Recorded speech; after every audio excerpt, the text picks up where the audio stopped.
wild and scenic. Those are the words often used to describe the Rogue River, known for its raging water and bountiful fish runs.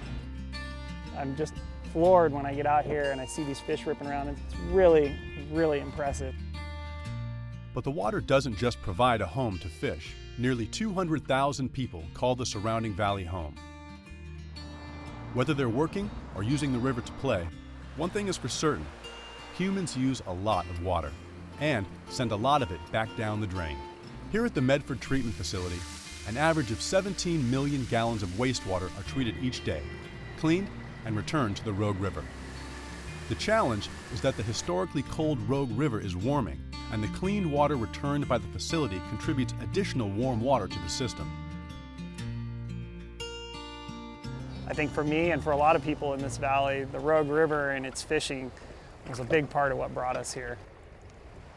So the problem really arose in that the treatment plant in Medford, they have a permit. When they were due to do their permit again this most recent time, the discharge coming out of the treatment plant in October, when the river was at its lowest point, was causing temperature increase in the river.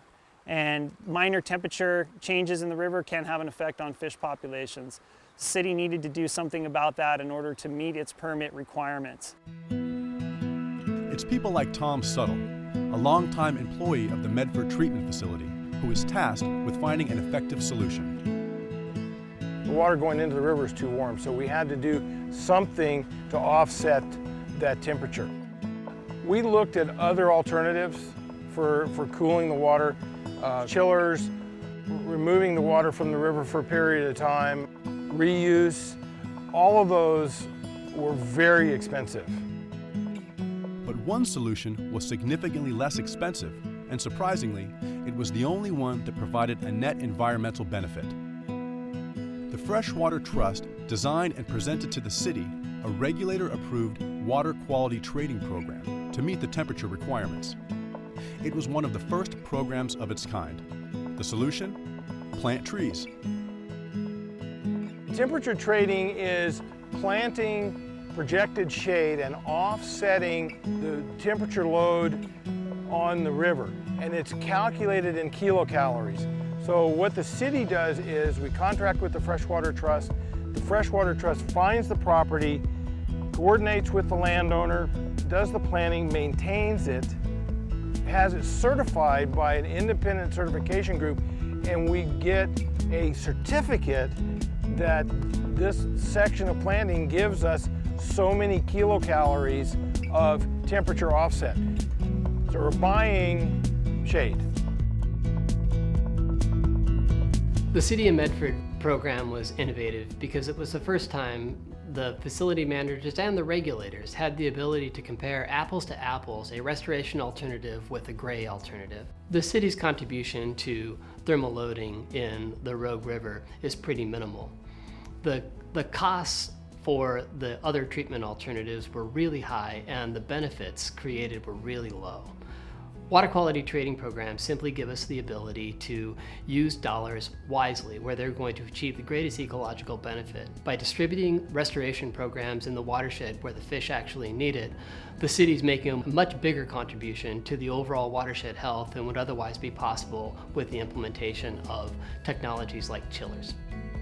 With trading, you get the reduction in heat load of the river plus a better ecosystem on the river. So clearly, environmentally, a superior alternative.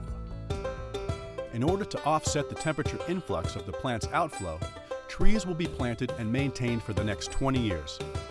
The process begins here at places like Althouse Nursery, where native seeds are propagated for planting. The jobs are very scarce in rural America, so we're fortunate to be able to offer some employment out there, so it has helped. If you have a healthy environment, you're going to have a healthy economy. While trees are being prepared for planting, one of the most important tasks is to find sites where new shade will have the greatest impact. This means working with local landowners who lease part of their land for river restoration. You know, I was very skeptical and cautious.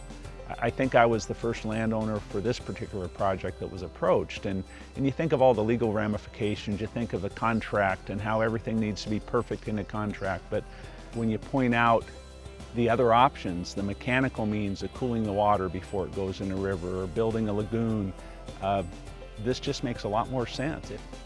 As a landowner, I didn't have the means, the equipment, the money, or even the expertise to do the amount of work that Freshwater Trust has done. An important part of that work isn't done by just the Freshwater Trust. Locally based implementers like father and son team Dan and Dave Bish from Plant Oregon provide critical planting and stewardship services. Austerity. This is a good problem to be having here, too shrubby a plant.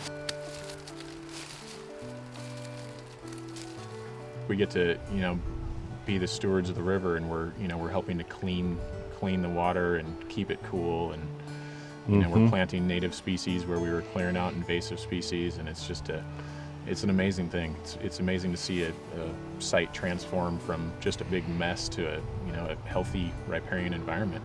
It's going to cool the water, just like the plant, Yep. I mean, the computer calculations say that we're going to have shade on that river.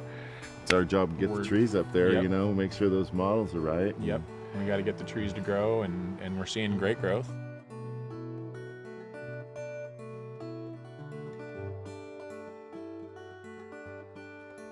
This project on Little Butte Creek was planted about 2 years ago. So in 18 years, we expect to see tree heights in the 80 to 100 foot range that will cast a lot of shade on this stream. Currently is lacking shade in many areas.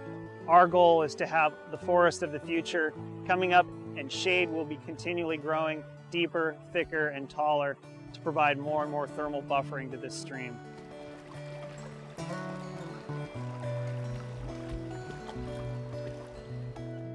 The cost of the program was definitely a consideration because we're looking at lowest life cycle cost. The other options were high life cycle cost because you have ongoing maintenance, you have ongoing staffing, you have ongoing power usage. So this was definitely the lowest life cycle cost. You figure a pump is going to last 20 years. In 20 years, you're going to have to replace that piece of equipment.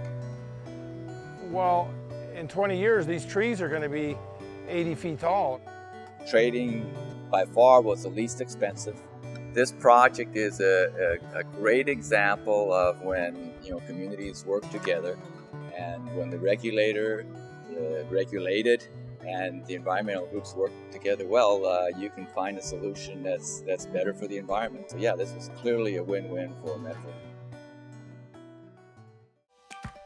In meeting their temperature requirement, the City of Medford went outside the box to create an effective solution for their problem. But this isn't the only treatment facility that faces a water quality challenge. Many more across the country could be implementing a watershed restoration approach that is both economical and better for the environment. I would recommend trading as the right solution. It's the only right thing to do because you're restoring the health of the river. We're beginning to really value the services that the environment provides us. We need to consider the environment a place where we can invest and see return. And more we're starting to understand how that can happen through programs like this.